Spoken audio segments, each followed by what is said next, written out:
नमस्कार आदाब दोस्तों, मैं आपका दोस्त मोनू। ढाबे वाली आंटी, जियो खाना मिलेगा क्या? प्रमोद ने सकुचाते हुए उनसे पूछा। नए आए हो ना, ढाबे में खाना नहीं मिलेगा तो और क्या मिलेगा? उनकी अनुभवी आंखों ने उसकी सच्चाहट को पढ़ लिया। क्या लगाऊं? उन्होंने पूछा। जी बस ये लोग जो खा रहे हैं, मतलब दाल रोटी। कितने की होगी ये? एक दो लोग और थे जो वहां खाना खा रहे। उनकी थाली में दाल रोटी सब्जी चावल देख के प्रमोद ने वही खाने को उनसे कह दिया। 20 रुपए की थाली है, 4 रोटी दाल सब्जी और चावल। आराम से बैठो बेटा, लगाती हूँ। उन्होंने बड़ी ममता से कहा और रसोई में चली गई। ओह जी, पर एक बात है, मेरे पास सिर्फ 19 रुपए हैं। प्रमोद ने बड़ी शर्मिंदगी से बोल पाया। कोई नहीं, बाद में दे देना, अब खाना खाने तो रोज ही आओगे ना यहाँ। उन्होंने जाते जाते मुड़ के मुस्कुराते हुए वात्सल्य प्रेम में डूबी आवाज में उससे कहा, जी जी ठीक है। वह चैन की सांस लेते हुए बोला। उसके बाद खाना खाया और पैसे देकर वह अपने कमरे पे आ गया। एक गरीब माँ, बाप का होनहार मगर बहुत शर्मीला बेटा प्रमोद यहाँ झुंझुनू में आगे पढ़ने आया था। सेक्टर किसान कॉलोनी के पास कस्बा भवन में एक सस्ता कमरा लेकर रह रहा था। आज उसका पहला दिन है। तहसील चौराहे, वैसे ये तो तिराहा, पर इसे चौराहा क्यों कहते हैं किसी को नहीं पता। इसी चौराहे पर ये आंटी का ढाबा है। ढाबा क्या, सड़क किनारे बने एक छोटे से मकान के निचले हिस्से में एक महिला, जिन्हें सब आंटी कहते हैं, मीनू में सिर्फ 2 आइटम वाला ढाबा चलाती है। ढाबे में मजदूर मगर मध्यम लोग ही खाना खाने आते हैं, जो सस्ता खाना ढूंढते हैं।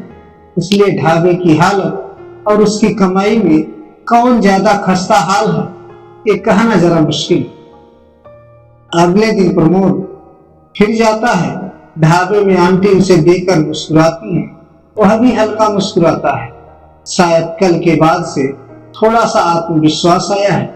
उसने कहा, आंटी खाना लगा दीजिए, पर आपसे एक विनती है, आप थाली से एक रोटी कम कर दीजिए, क्योंकि मेरे पास 19 रुपए से ज्यादा खाना पे खर्च करने को नहीं। उसने सोचा खाने से पहले हिसाब साफ बता दिया जाए।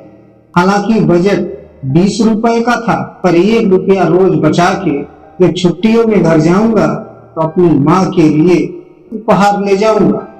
यह सोच के प्रमोद ने यह नीति बनाई थी।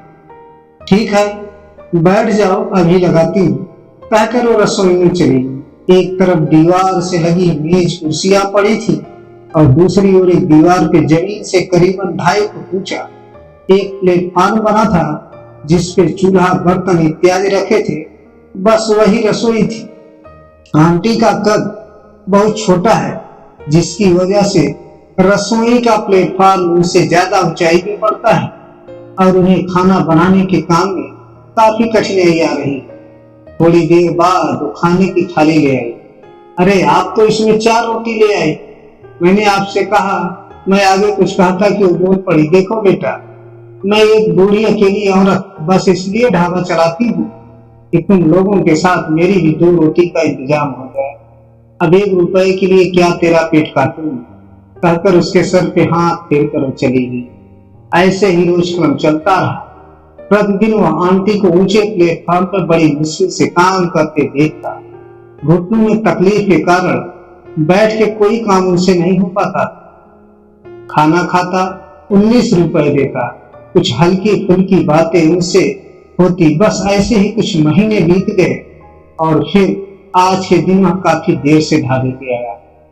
अरे आज बड़ी देर कर दी तुमने, सब ठीक तो है? बैठ, मैं खाना लगाती हूँ। आंटी की आंखों में चिंता थी।